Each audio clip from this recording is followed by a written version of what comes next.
Today, we travel back to the year 1350, to an English village that survived the Black Death. What was life like for ordinary peasants? What did daily struggle look like after such a great loss? Subscribe, make yourself comfortable, and let's begin our journey into the past. 5 years have passed since the Black Death swept through these lands and claimed nearly half the souls in the region. Entire villages vanished without a trace, swallowed by weeds, collapsed roofs, and silence. All that remains in some places are skeletal frames of cottages, sunken graves, and the bones of orchards that once bore fruit. But this village somehow endured. Not without cost. Nearly every household has a small mound behind the barn where someone now rests. Yet life still clings here. It is not vibrant nor cheerful. It is slow, veiled in a mist of mourning and caution, but it is stubborn, persistent, a quiet defiance in the face of memory. Morning breaks over the quiet fields. The fog creeps through the lowlands like a slow tide, wrapping around fences and old trees, weaving between crooked wooden cottages. These homes, built from hand-hewn oak beams and packed with clay and straw, stand slanted now, their thatched roofs patched with moss, cloth, and anything that keeps the rain out. The village smells of damp earth, cold ash, wood smoke, and horse sweat. Chickens hop down from their perches and begin pecking at the frozen dirt, hoping to find a leftover grain or an unlucky worm. Somewhere near the old mill, a rooster crows, hoarse but proud. With that sound, the village begins to stir. Not all at once, slowly, like stiff limbs in winter. In the heart of Kent, deep in the English countryside, the day does not begin with church bells or a crier's call. It begins with motion, slow and steady. There are no clocks here, no hourglasses. But the body remembers the rhythm of light and hunger. The sky is pale and grey-blue, not yet kissed by sunlight. That is the sign to rise. A 10-year-old boy drags a wooden bucket toward the well. He wears crude wooden sandals, tied with leather, and his bare feet are red from the cold. On his shoulders hangs a jacket made from an old grain sack, stitched together by his mother's hands after his older brother died. Around his wrist is a charm, a thin cross made from thread and wax, believed to ward off the foul-smelling air that once carried death. Inside the cottage, darkness still lingers. There is no glass in the windows, only scraped pieces of horn or cloth soaked in tallow to let some light in. Glass belongs only in churches or the manor house. The floor is packed earth, scattered with straw and dried herbs, partly to mask the smells, partly out of custom. In the centre of the room stands a hearth. Above it, a blackened cauldron hangs on an iron hook. The mother stirs the contents slowly. Leftover broth from yesterday, barley, onion, a single bean, a pinch of salt. There is no meat, only a bone given by the Lord on Saturday. It has been boiled twice already. The men wake slowly, joints aching from the damp and from years of bending over fields. Most are under 40, but feel much older. They sit in silence, sipping calendula infusion or bitter tonic from clay mugs. Remedies meant to drive out black bile or calm the cough that never really left after the plague. A few still use leeches. Then come the morning prayers. Even those who claim not to believe cross themselves. After so much death, it feels as though something or someone still watches from above, and no one wishes to tempt fate. From the distant edge of the woods, a bell rings. The monk is awake. His visits to the village are rare. but always remembered. When he comes, he brings not only words, but medicine, herbs, sometimes pages from books or letters from the wider world. He is one of the few who has seen London, seen the bonfires where the bodies burned, the streets lined with wagons, the churches boarded shut, and he returned alive. That alone gives him power. At this hour, the housewife lays out her tasks. On a worn bench lie twisted strips of flax, a clay pot of lard, some curds wrapped in cloth. She sits at the spinning wheel, repairing the threads loosened overnight. The wheel is old. The spindle, once broken, now fixed with a sliver of cherry wood by a neighbour who used to be a cartwright. Her daughter sits nearby, weaving straw into small baskets. Children in this world don't run wild. There is no time for games. By 5 or 6, their hands must be useful. There is too much to do. Behind one of the barns, a sharp cry. A hen is gone, likely a fox again. And that is no small loss. Chickens are precious. Eggs are sometimes the only thing a family can sell at market. Even those are rare now. Markets are fewer, buyers scarce, and prices high. After the plague, the world became smaller. People became cautious. But those who survived, they want more.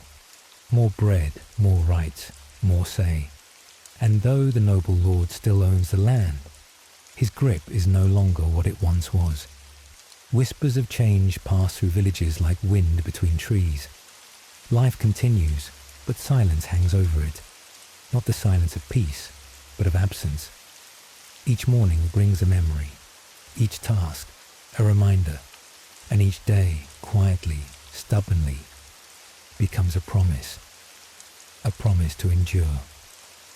To continue not because it is easy, but because there is no other choice. The village lives, the people live, and for now, that is enough. The past still stands in the yard, silent, motionless, in the form of empty houses no one moved into. Their doors remain closed, shutters half hanging, ivy creeping up the walls. No one dares to touch them. They were left exactly as they were, as if breaking their stillness would somehow disturb the dead, like breath held in reverence or fear. One of the village boys once said he heard voices coming from one of those homes, faint, like a whisper through the cracks. The adults said nothing, just crossed themselves without a word. Everyone understands. It's better not to disturb what sleeps. Some places carry memory too deeply in their walls. Every morning in the village begins the same. The routine has become a kind of quiet ritual. Ash is carried out to the hearth, spread along the garden paths to soak up the mud. The hay in the barn is checked, not just for dampness, but for signs of rot or mice. A jug is lifted and taken down the path to the well, the handle cold in the early light. Others head toward the woods, walking in small groups or alone, gathering firewood, mushrooms, wild apples, anything the land still gives. They move quietly. Words are few. Silence isn't only habit now, it's inherited. There are fewer people, but far more to be done. The weight of survival has doubled, and every task feels heavier with memory. Children have started to appear in the houses again, though rarely and cautiously. When a baby cries in the night, it is not just a sound of new life. It is a reminder of how fragile that life is. The sound brings both warmth and dread, because there is no help. The old midwife, who once guided every birth in the village, died during the second wave. The doctor lives far, a day's walk at best, if the roads are passable and the river low. Mothers do what they can. They boil herbs in blackened pots, whisper old prayers over their children's chests, tie charms to cradles, and beside them grandmothers murmur fragments of something older than scripture, stories and spells passed down in whispers. It's not quite belief, but it's more than nothing. It's habit woven with hope. Meals are made from whatever can be found, from what the land, the animals, and chants still offer. Porridge is the staple. Barley and wheat, sometimes mixed with peas or lentils, cooked slowly over coals. On better days, a few nettle leaves or bits of plantain are added. These herbs don't taste like much, but they fill the belly and bring colour to the pot. If the family is lucky, truly lucky, there might be a slice of meat, usually from an old or sick sheep, roasted slowly on the bone to draw out every bit of flavour. But most days, it's just bread, heavy, dark and dense, ground coarse flour mixed with ash or husks to stretch it further. The millstones, once busy all day, now turn slow and uneven. The river that once powered them has thinned. The miller's hands tremble, and time itself, feels slower, older. Homes are maintained with quiet determination. In the early light, women shake the straw from the floor and scatter new layers. The scent of thyme and dry grass fills the air for a moment, masking the mildew. Rotten beams softened by damp and years are rubbed with goose fat or cold ashes to stop them from crumbling. People no longer build new things. No one talks of new rooms or walls. They patch what's there. They mend and repair. Because wood is costly, stone even more so, and the few craftsmen who once lived here are now buried. Every beam, every doorframe, every stool, it all has a story. Nothing is just an object anymore. Everything is survival. On their faces you see what no wind or time can erase. Guilt. Guilt for surviving. A brother is gone, but I am here. A mother lies in the field, wrapped in a blanket of thistle and grass, and I still rise each day. That guilt is not spoken, but it sits behind every glance, every silence, every quiet moment before sleep. But alongside it, quiet endurance, a kind of strength that doesn't shout or shine. Life doesn't rush forward. It drags, slow and heavy. Not for joy, not even for hope sometimes, but out of duty. Because someone must carry the fire, keep the roof from falling, keep the memory breathing. The village itself has become a ghost of what it once was. It feels like walking through a dream of the past, or a reflection in still water. Once there was a market here, music, voices calling from door to door, children running through the grass. Now, only the crack of a twig underfoot, the creak of a cart's wheel, sometimes a scream in the night. Even the church stands empty now. The priest died months ago. No one replaced him. A monk arrives now and then, walking slowly down the road in a brown robe, but he does not hold service. He says little. He simply comes, stands among the graves, and leaves. So prayers are whispered alone, before sleep, during storms, over sickbeds. Burials are done quietly, a shovel, a cross, a handful of earth. Holidays still exist, just barely. They're quieter, shorter, and thinner, like a candle that's almost burned out. On feast days, someone might bring out a jar of honey or a dried apple saved for months. There are no feasts, but there are moments. Little flickers of warmth in a long winter. Even if pain has faded slightly, even if the crying has lessened, hope has not yet bloomed. It lies hidden, like seeds in frozen soil, waiting. But that is the miracle. The village lives, even now, even in the long, cold shadow of death. The fields around the village are like wounds, slowly healing, never quite closed. They once stretched endlessly all the way to the horizon, split into long, narrow strips where each family worked their allotted share.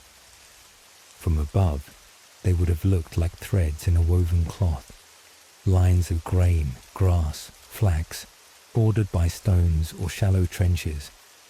Now many of those strips lie wild, abandoned, overgrown with thistle, dock, burdock, and weeds that have no names. In some places, you can still see the faint ridges of old furrows, like scars across the land. But those furrows are dry now. The earth doesn't smell of sweat. It hasn't for years, not since the hands that worked it were taken. There are too few left. Death came swiftly and without discrimination. It took every second soul. The old, the young, mothers, infants, the strongest men, all gone. It did not knock or whisper warnings. It simply arrived, like a dark wind, and stayed until the doors no longer opened. So now, even when the sun is high, when the sky is kind and the rain has softened the soil, the fields remain untouched. The plough lies idle. The seed bag stays folded, because no one remains to carry them out. Those who survive do what they can. They tend small patches of land, narrow strips near the house, sloped corners near the stream, half-wild beds beside the cemetery walls. They farm with their own bodies, with raw hands and aching spines. The oxen are gone. Some died, some were eaten. Others were taken by lords to their own estates.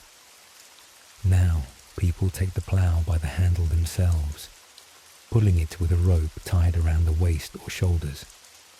When the soil is especially hard, they work in pairs or threes, switching every hour, wordless, exhausted. The mud clings to their legs. The pain wraps itself around their joints and will not let go.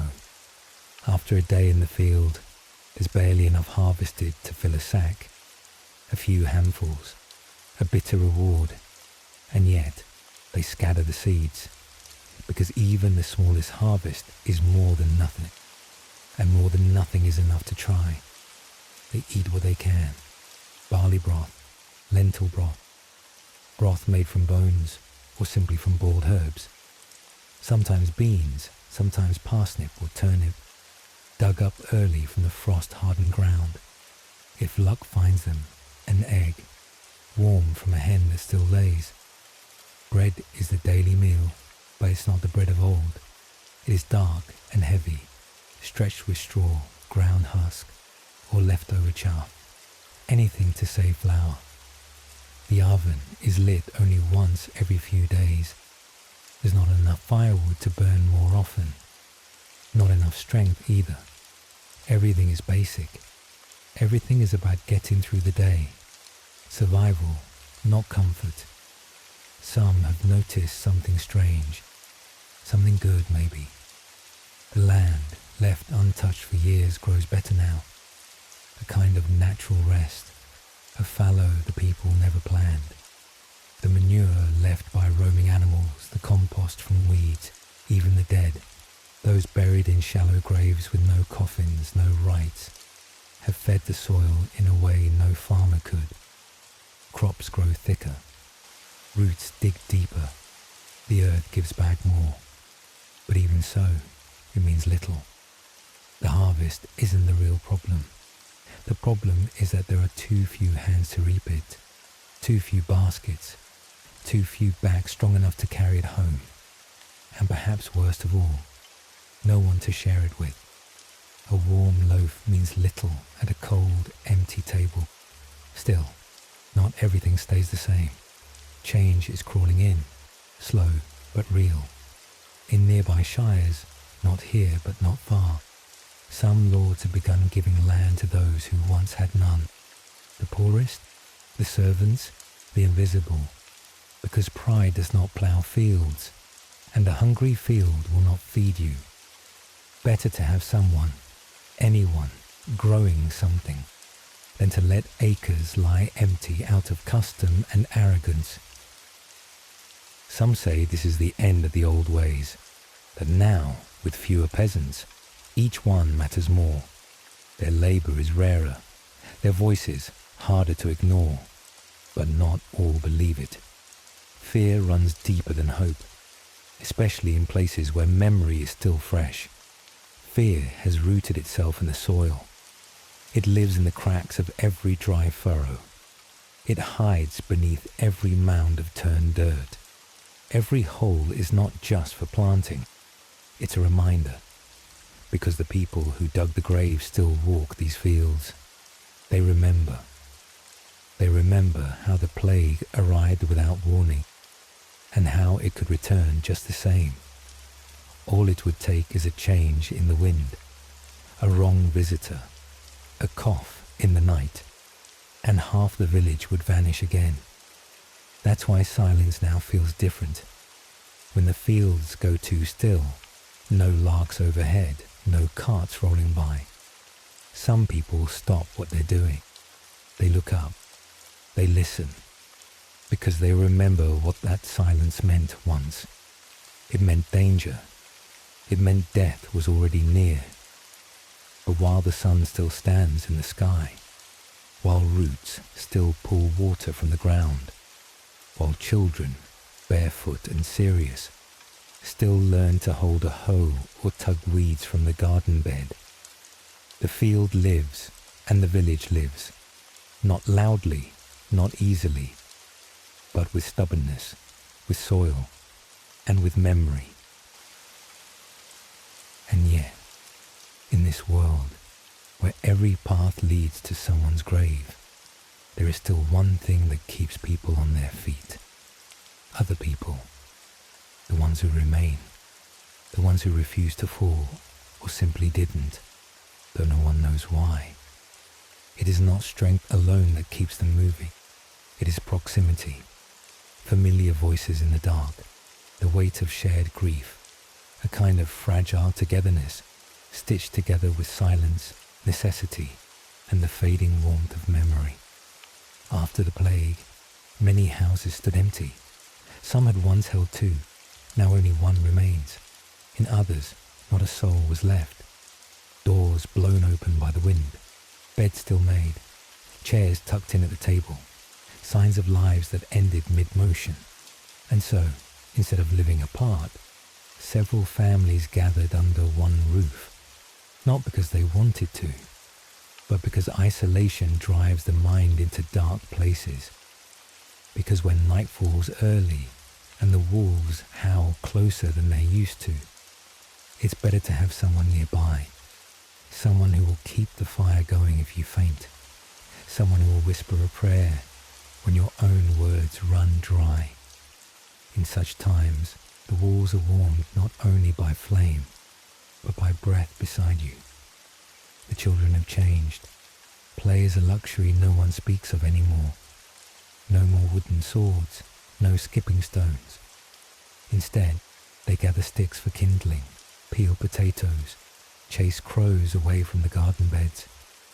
Not because adults force them, but because they see. They see the weight in their parents' backs, the thinness of the soup, the silence behind the eyes, in their gaze, a kind of stillness, not born of age, but of loss. Sometimes, when the world forgets to be cruel for a moment, a child makes a rag doll out of an old cloak, stuffing it with hay or wool scraps, and for that moment, in the barn or corner of a room, laughter returns, but only for a moment. Reality interrupts. A ladder breaks again. A stomach growls too loud. A mother coughs blood into a cloth and tries to hide it. Survival now rests not on strength, but on cooperation. One neighbour has eggs, another dried dill or a few onions hung from the rafters. One knows where to fish in the muddy pond. Another lent a handful of salt last week. Trade is no longer about coins. It's about trust, about memory, about need. You helped me when I was weak. I will not forget, because forgetting now might mean being left alone, and being alone, truly alone, is something no one wants anymore. Holidays never fully vanished. There are fewer of them, and they are quieter now, shadows of what they were. But people refuse to let them die. At Christmas, they bake bread with a drop of honey, even if it's the last bit left in the barrel. At Easter, they gather near a cross made of hazel branches and sing the old songs, without instruments, without harmony, but with voices that know what mourning means. Because if we don't sing, if we don't remember what joy once felt like, then what's left of us? Sometimes even weddings happen, quiet, without loud feasts or drunken singing, but real. Two hands bound together in the presence of a few others, two souls who choose to hope, even when half the village stands silent beneath the earth, because life must go on, not for glory, but because it must. Strangers are different now. There was a time when a traveller was a novelty, a source of stories, of news, of laughter. Now they are a risk. Even in villages where everyone knows everyone, doors are locked at night. If a figure appears at the edge of the field, the first instinct is to cross yourself, the second, to call for the dog. Only after that comes the question, who are you? The plague taught them one thing. Death wears many faces. It can arrive looking like a tired man with blisters, a smiling woman carrying herbs, a merchant with trinkets. When you open your gate, it may already be standing on your doorstep. So now every traveller must earn trust. Every guest must prove useful. Monks, traders, healers. They are still allowed in sometimes, but never without caution, never without doubt. Every meeting now begins with fear. To stay alive is already a kind of triumph, but to stay human, that is greater. And the villagers know this. They know it in every bowl shared between three mouths, in every hand that grips the plough once held by a brother who is no longer here. These small gestures, quiet, unspoken, are acts of remembrance and acts of defiance. Each one a piece of a future that might still come.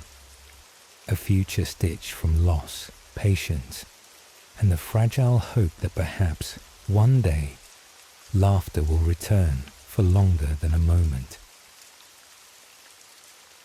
In the days before the village woke to the stench of burning flesh, before the wind carried ash from other people's homes, faith was a pillar, a quiet certainty. People prayed before every meal, crossed their children's foreheads after birth, buried their dead with a priest, a song, and the toll of a bell. There was order in it. There was structure. But after the plague, something cracked, like an old cradle that no one bothers to repair anymore. A fracture, not only in the walls, but in the heart. In many villages, this one among them, there is no priest anymore. He died. In some places, they say, the priest fled, vanished one night, robes still hanging on the hook. In the best case, a monk from a distant monastery visits now and then, maybe twice a month, offering scripture or herbs or silence. And now, when people fall to their knees before God, it is no longer with reverence. More often, it's with anger, with questions, with trembling hands and clenched teeth. Why didn't you protect her? Why take the child and leave the drunkard? Where were you when we needed you most? Still, some pray, in their own way, quietly, without words, at dawn, to a tree, to a grave, not to a saint, but to the one they lost, because he listens better. Memory has replaced doctrine, and in the hollow space where faith once stood, something else begins to grow, something darker, something rooted in fear. Now every sickness has a new name, a new cause. The air is wrong. The widow looked at her strangely. The child was born beneath a dry moon. If a child falls ill, people whisper, she was cursed. If mice chew through the grain, someone hexed the barn. The world no longer feels guided. It feels haunted. So people tie knots around their wrists. They bury herbs under thresholds. They sew small stones into pouches and wear them close to the skin, not for beauty, but for protection. Not for tradition, but survival. Women who once brewed mint tea for toothaches or yarrow for childbirth, they have become something more. The village calls them the ones who know. People come to them not just for medicine, but for protection, for spells, for a word. They are quiet, reserved, respected. They keep to themselves. But at night, there is always someone at their door. The church gives no answers, but they offer something, even if it's only comfort, even if it's only temporary. Sometimes someone performs a ritual. No Latin, no altar, just candles in a field. A chant passed down through whispers, burned grass, 3 drops of blood on the stone.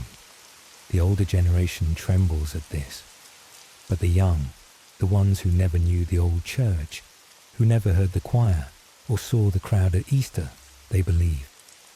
For them, the world was already broken.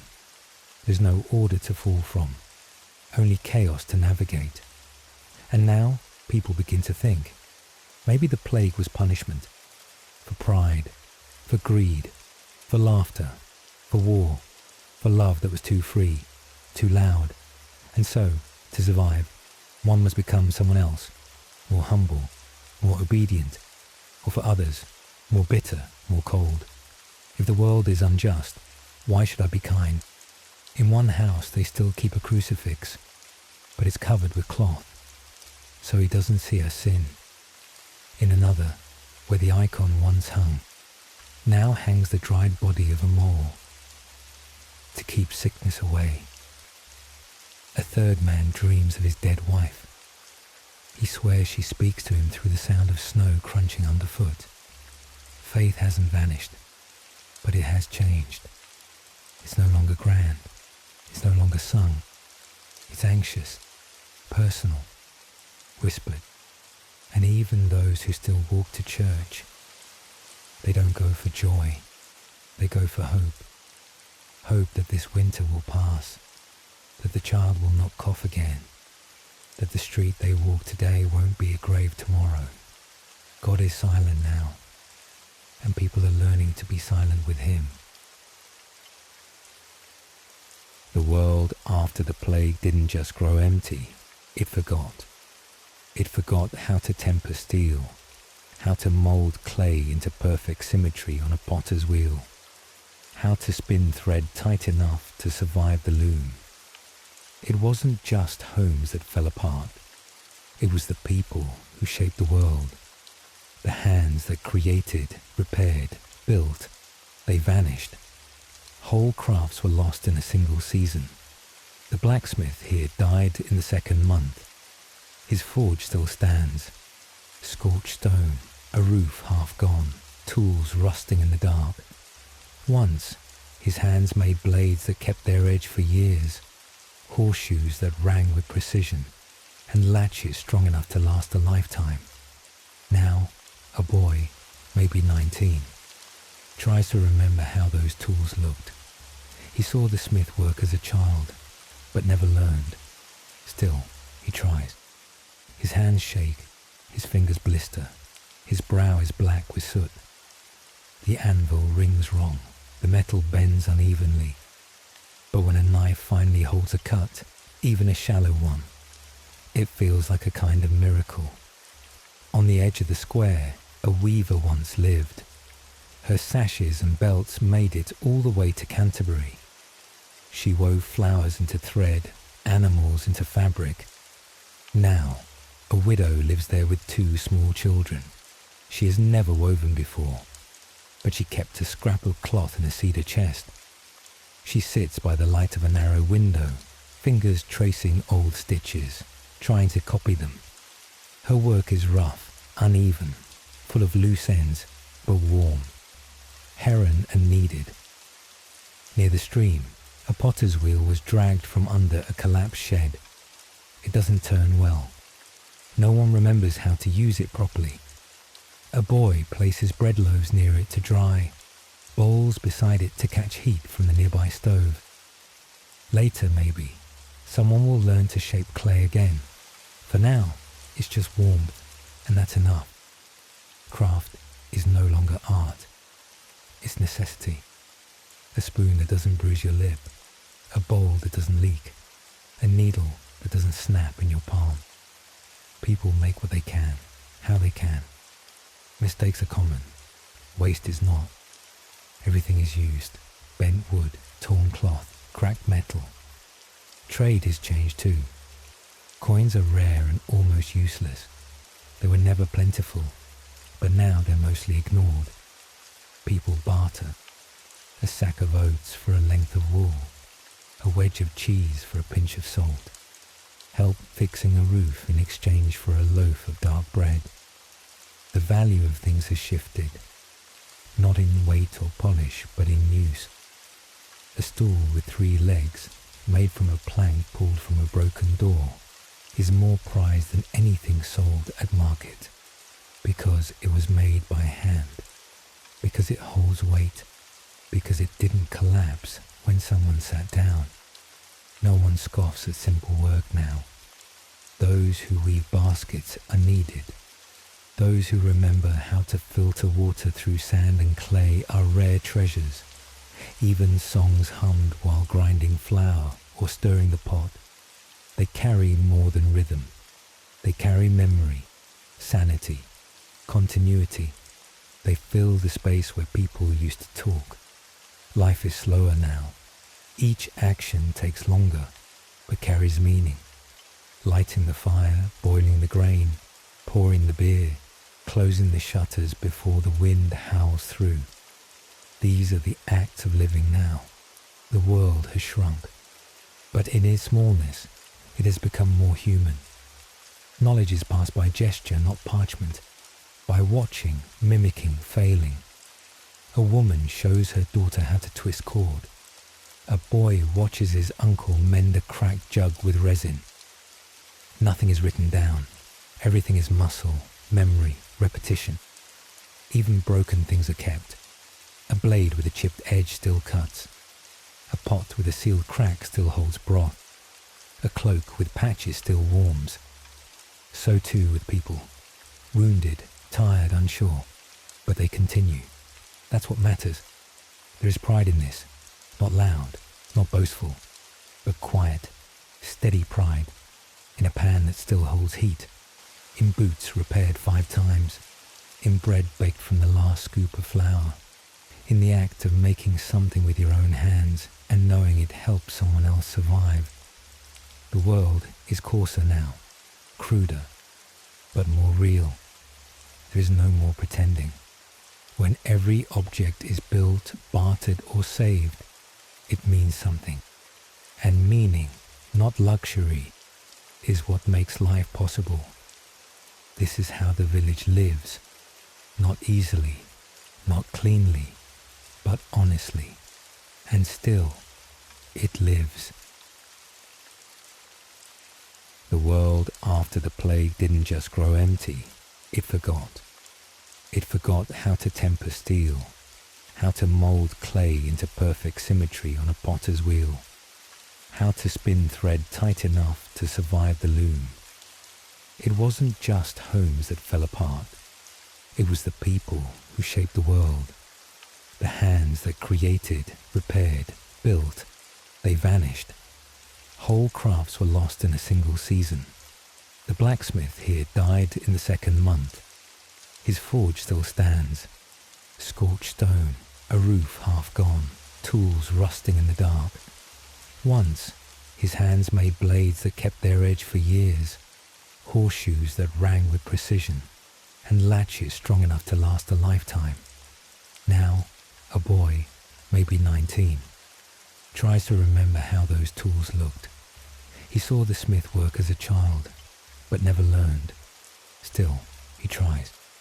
His hands shake, his fingers blister, his brow is black with soot. The anvil rings wrong, the metal bends unevenly. But when a knife finally holds a cut, even a shallow one, it feels like a kind of miracle. On the edge of the square, a weaver once lived. Her sashes and belts made it all the way to Canterbury. She wove flowers into thread, animals into fabric. Now, a widow lives there with 2 small children. She has never woven before, but she kept a scrap of cloth in a cedar chest. She sits by the light of a narrow window, fingers tracing old stitches, trying to copy them. Her work is rough, uneven, full of loose ends, but warm. Heron and kneaded. Near the stream, a potter's wheel was dragged from under a collapsed shed. It doesn't turn well. No one remembers how to use it properly. A boy places bread loaves near it to dry, bowls beside it to catch heat from the nearby stove. Later, maybe, someone will learn to shape clay again. For now, it's just warmth, and that's enough. Craft is no longer art. It's necessity. A spoon that doesn't bruise your lip, a bowl that doesn't leak, a needle that doesn't snap in your palm. People make what they can, how they can. Mistakes are common. Waste is not. Everything is used. Bent wood, torn cloth, cracked metal. Trade has changed too. Coins are rare and almost useless. They were never plentiful, but now they're mostly ignored. People barter. A sack of oats for a length of wool. A wedge of cheese for a pinch of salt. Help fixing a roof in exchange for a loaf of dark bread. The value of things has shifted, not in weight or polish, but in use. A stool with 3 legs, made from a plank pulled from a broken door, is more prized than anything sold at market, because it was made by hand, because it holds weight, because it didn't collapse when someone sat down. No one scoffs at simple work now. Those who weave baskets are needed. Those who remember how to filter water through sand and clay are rare treasures. Even songs hummed while grinding flour or stirring the pot. They carry more than rhythm. They carry memory, sanity, continuity. They fill the space where people used to talk. Life is slower now. Each action takes longer, but carries meaning. Lighting the fire, boiling the grain, pouring the beer, closing the shutters before the wind howls through. These are the acts of living now. The world has shrunk, but in its smallness, it has become more human. Knowledge is passed by gesture, not parchment, by watching, mimicking, failing. A woman shows her daughter how to twist cord. A boy watches his uncle mend a cracked jug with resin. Nothing is written down. Everything is muscle, memory, repetition. Even broken things are kept. A blade with a chipped edge still cuts. A pot with a sealed crack still holds broth. A cloak with patches still warms. So too with people. Wounded, tired, unsure. But they continue. That's what matters.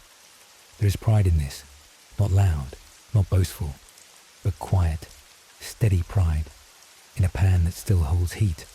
In boots repaired 5 times. In bread baked from the last scoop of flour. In the act of making something with your own hands and knowing it helps someone else survive. The world is coarser now, cruder, but more real. There is no more pretending. When every object is built, bartered, or saved, it means something. And meaning, not luxury, is what makes life possible. This is how the village lives, not easily, not cleanly, but honestly. And still, it lives. The sun leans low toward the forest, slowly dissolving into the dark curtain of trees on the horizon. Its rays, once fierce and pale in the early spring months, are now thick with gold, brushing the rooftops with a warmth that doesn't reach the skin, but settles in the bones like a memory. Slanted light spills over crooked wooden beams and crumbling chimneys, wrapping the village in a quiet kind of reverence. Not joy, not grief, but something in between. The air is filled with fine dust, lit up like ash in amber, hanging for a moment before being carried off by the hush of wind. People are beginning to return from the fields, slowly, silently, in small groups or alone. Their movements are tired, yes, but there is no urgency. In the evening, no one hurries. The work that needed to be done has been done. The rest, the parts left unfinished, will wait. If not tomorrow, then some other day. If there is a tomorrow, if the weather holds, if health remains, if nothing terrible happens in the night. On their shoulders are sacks of turnips, heavy and coarse. In their hands, bundles of dry branches, collected from the far edge of the woods. One man carries a small bundle of hay tied with old twine, set aside for a kid goat that was orphaned the previous winter and somehow survived the long frost. His hands are red with cold, but he walks without complaint. Behind him, a neighbor silently reaches down to help another lift a particularly heavy sack onto her back. No words are exchanged. There is no need. Assistance, like bread or fire, is a shared thing now, not offered from charity, but from necessity. This is how they live now, together, because alone is unbearable. Across the village, fires begin to glow in the yards. Not great bonfires, not celebrations, but small hearths, flames licking at splintered bark and brittle twigs. The sound of crackling wood carries between the houses, weaving with the rustling of leaves and the distant clucking of hens. Inside the homes, women break apart dried herbs between their palms. For digestion, for pain, for sleep, they murmur names of each plant: valerian, mint, wormwood, chamomile. Not as spells, but as memories. Some of the names are half forgotten, passed from mother to daughter, or guessed at through scent. Dinner is simple. It is always simple. A thin broth made from groats, thickened with what roots could be spared.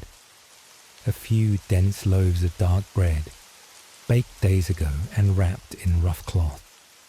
Occasionally, there's something fermented, cabbage, a few pickled turnips, or a slice of aged cheese, hard as stone, saved for evenings like this. Sometimes a spoonful of lard is shared between 5. No one complains. The warmth of food is enough. Children help set the table. A low plank over 2 stones, covered in fabric too worn to call a cloth. They move in silence, with a kind of sacred seriousness, as if understanding that this time, this hour, carries more weight than play, as if the hush of evening demands reverence. There is no shouting, no arguing. Even the smallest children, those who never knew life before the plague, seem to sense the gravity of dusk. At the table, silence reigns. One person crosses themselves before eating. Another stares into the fire without moving, lips barely parting as if mouthing a prayer or a memory. An old man murmurs something under his breath. Not a blessing, but perhaps a list of names. Not to God, but to himself, or maybe to those who no longer sit beside him. No one says their names aloud, yet everyone knows them. Everyone remembers who used to sit where. There are fewer seats now. Everyone, even the little ones, knows that much. After the meal, the elders settle near the fire again. Someone whittles a small piece of wood. maybe carving a spoon, maybe just working to keep their hands busy. Another sifts through dried herbs, sorting and wrapping them in linen squares for later. Children gather closer, drawn by the warmth and the rare comfort of nearness. This is when stories begin, not the kind told for amusement, not fables or fright tales, but real stories, stories of life before it all changed, before the silence came. They speak of the great markets, of Sundays filled with songs, of distant relatives, of faces long buried. They tell of things that sound half legendary now, of honey so sweet it stuck to your teeth, of shoes made by hand and meant to last a lifetime, of dances in the open square beneath the stars. These stories have no beginning and no clear end. They rise and fall like breath, slow, tender, real. They're told not to entertain, but to preserve, so that a child born after the plague knows that their grandfather once laughed, that their mother once sang, that the village once truly lived. As night draws closer, the village exhales. Animals settle into their places. The dog curls under the bench by the door, twitching in its sleep. A single hen blinks lazily from her perch in the corner, her feathers ruffled in the soft draft. The wind picks up, not cold, but insistent, carrying with it the scent of old bark, ash, and damp earth. A curtain flutters in the cracked window. A hand reaches out to tuck it tighter, not to block the air, but to keep the ghosts of memory from wandering in. Here, in this quiet place, night isn't just the absence of light. It is the realm of remembering, of listening to the creak of beams and wondering if they've always sounded like that, or if something has shifted. There was a time when darkness meant rest. Now it means endurance. Doors are latched, not against thieves, but against thoughts. A simple hook, a folded rag in the frame to keep the chill out. Somewhere, a mother rocks her child on her chest, humming a melody too faint to have words. Elsewhere, a widow wraps herself in 2 shawls and lays beside the wall, where the heat of the day lingers a little longer. Some fall asleep quickly, their bodies exhausted beyond care. Others stare into the roof beams, counting breaths or cracks, waiting for their minds to slow. Sleep does not come easily to all. It never did. But now, dreams are heavier. They hold images of what once was, of what was lost, of who was taken, but also sometimes of small hopes, of green shoots in spring, of laughter carried on wind, of a child's hand held tight in yours beneath a summer sun. And when the village finally sleeps, truly sleeps, there is a moment of stillness so complete it feels like the world has paused. No footsteps, no whispers, only the faint crackle of a cooling hearth and the distant hoot of an owl. The stars above seem closer on such nights, clearer through the thin air. Somewhere, a baby turns in its sleep, murmuring something only it understands. Somewhere else, an old man breathes out slowly, his chest rising just a little slower than before. But the village, battered as it is, rests not in fear, but in rhythm, in the ancient pulse of life continuing, quietly, invisibly. And when the morning comes again, with ash to clear and wood to fetch and silence to carry, they will rise, not because it is easy, but because it is time. And so, another day fades in the village that endured, not conquered, not forgotten, endured. Between work and silence, between memory and repetition, life continues, steady as breath. The fires go out one by one, replaced by darkness not feared, but accepted. For darkness is part of the rhythm now, like frost in the morning or the ache in the knees. part of what is. In the stillness, the soul rests, not always peacefully, not always whole, but it rests, because even here, where every sound is a reminder and every shadow a question, people rise again. They rise with the sun, they walk to the fields, they mend what can be mended, not because the world is kind, but because it is theirs, and in that there is meaning. The child who was born into loss now knows how to light a fire with wet wood. The widow who forgot how to laugh now hums to herself as she kneads the bread. The elder who buried too many now sharpens a knife not to wound, but to whittle a new handle for a broken tool. What was broken does not always heal, but it can be carried, and in carrying it, they build something new, slow, crooked, but theirs. And when the wind howls through the trees again, they no longer flinch. When the crows gather on the roof, they nod to them like old friends. Even fear becomes familiar.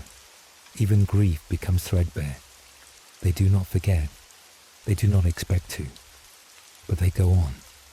Because in every bowl of soup, in every line carved into wood, in every song half sung under the breath, there is a defiance. Not loud, but real. This is not the world they were promised, but it is the one they shape. With calloused hands, with tired backs, with stories passed down in low voices at dusk. And if you listen closely, you'll hear it too, the quiet heartbeat of something unbroken. Thank you for spending time in this place. If your heart still lingers here, if the flicker of the hearth stays in your thoughts, then follow us. Subscribe for more journeys into the past, and perhaps one day the future, because there are many nights yet to come, and many stories still to be told. Until then, sleep gently and dream in old languages